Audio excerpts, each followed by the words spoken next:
حضور کی محفل کا اہتمام کروں، میرے پاس بھنے ہوئے چنے تھے، میں نے کہا کہ چلو اسی کو لے کر حضور کی میلاد کرتے ہیں۔ چنے بھنے ہوئے چنے محفل پاک میں رکھتے ہیں، رکھنے کے بعد لوگوں کو جمع کرتے ہیں، اس کے بعد حضور کی میلاد پڑھنا شروع کرتے ہیں، حضور کے بچپنے کا ذکر کر رہے ہیں، حضور کی جوانی کا ذکر کر رہے ہیں۔ محفل میلاد پاک پڑھنے کے بعد آپ نے وہ بھنے ہوئے چنے لوگوں کے درمیان تقسیم فرما دیا۔ پھر آپ فرماتے ہیں جب میں اس رات جب سویا تو خواب میں پیارے آقا صلی اللہ علیہ وسلم کی زیارت نصیب ہو جاتی ہے۔ میں دیکھتا کیا ہوں کہ اللہ کے پیارے حبیب صلی اللہ علیہ وسلم تشریف لاتے ہیں، حضور بیٹھے ہوئے ہیں، آپ کے صحابہ بھی بیٹھے ہوئے ہیں۔ میں نے دیکھا کہ وہ بھونے ہوئے چنے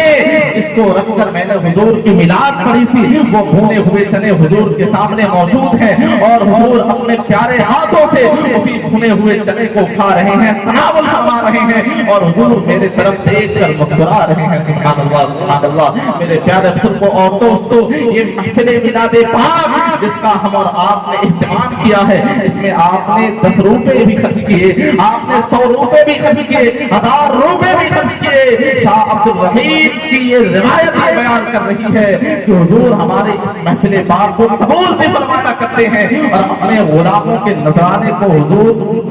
قبول فرما کر بندوں سے خوش بھی ہوا۔ بے شک حق میرے پیارے بزرگوں اور دوستوں، اب آئیے آگے چلیے۔ میں نے جس آیت کریمہ کی تلاوت کرنے کا شرف حاصل کیا، اس کے متعلق چند باتیں میں آپ حضرات تک پیش کروں۔ میں نے جس آیت کریمہ کی تلاوت کرنے کا شرف حاصل کیا، اللہ تبارک و تعالیٰ قرآن پاک میں ارشاد فرماتا ہے لقد کان لکم فی رسول اللہ اسوۃ حسنہ۔ اللہ فرما رہا ہے کہ بے شک نبی کریم صلی اللہ علیہ وسلم کی زندگی تمہارے لیے آئیڈیل ہے، تمہارے لیے نمونہ حیات ہے۔ بے شک حق یہ آیت کریمہ بہت واضح آیت کریمہ ہے۔ اللہ تبارک و تعالیٰ نے ہمیں واضح فرما دیا ہے کہ ہم نے تمہیں دنیا میں بھیجا ہے۔ خاص طور سے اپنے نوجوانوں سے ہم کہیں گے کہ ہمارے نوجوان کوئی سلمان خان کو اپنا آئیڈیل بنا رہا ہے، کوئی شاہ رخ خان کو اپنا آئیڈیل بنا رہا ہے، کوئی کسی کرکٹ میچ کھیلنے والے کھلاڑی کو اپنا آئیڈیل بنا رہا ہے، کوئی اپنے بالوں کو ماڈل میں کاٹنے والے شخص کو اپنا آئیڈیل بنا رہا ہے۔ میرے پیارے بزرگوں اور دوستوں، اللہ نے صاف فرما دیا ہے کہ جب میں نے اپنے نبی کو دنیا میں بھیج دیا ہے تو اے میرے نبی کے ماننے والوں، اس دنیا میں کسی اور کو آئیڈیل اور اپنا نمونہ حیات نہ بنانا۔ نبی جب دنیا میں آ چکا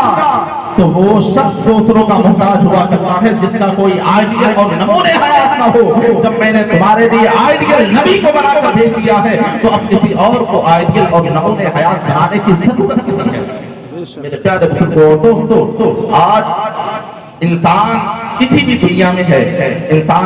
تجارت کرتا ہے، بزنس مین ہے، تو کوشش کرتا ہے کہ ایسے شخص کو اپنا آئیڈیل بنائے جو تجارت کے میدان میں بہت اعلیٰ ہو، بہت پہنچا ہوا ہو۔ اگر کوئی شخص سیاست کی دنیا میں ہے تو وہ کوشش کرتا ہے دنیا کے بہت بڑے سیاستدان کو وہ اپنا آئیڈیل بنائے۔ اگر کوئی شخص اگر سائنس کی دنیا میں ہے تو وہ کوشش کرتا ہے کہ سائنس میں مہارت حاصل کرنے والے نیوٹن اور مائیکل ہارٹ جیسے انسان کو اپنا آئیڈیل بنائے۔ مگر میرے پیارے بزرگوں اور دوستوں، جب آقا کریم صلی اللہ علیہ وسلم کی زندگی کو ہم پڑھتے ہیں، حضور کی سیرت کو جب ہم پڑھتے ہیں تو ہمیں اندازہ ہو جایا کرتا ہے کہ آقا کریم صلی اللہ علیہ وسلم کی ذات وہ ذات ہے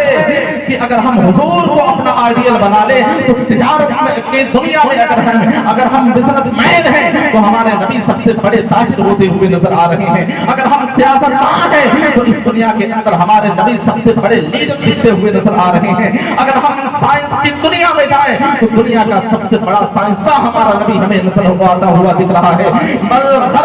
دنیا کے کسی شعبے کا جائزہ لیا جائے تو ہمارے نبی صلی اللہ علیہ وسلم اس شعبے کے سب سے بڑے آئیڈیل اور نمونہ حیات کرتے ہوئے نظر آ رہے ہیں۔ بے شک حق ہے، سبحان یہ بات صرف قرآن نہیں کہہ رہا ہے، صرف احادیث کریمہ نہیں کہہ رہی ہے، بلکہ دنیا کی دیگر قوموں کا جب جائزہ لیا جائے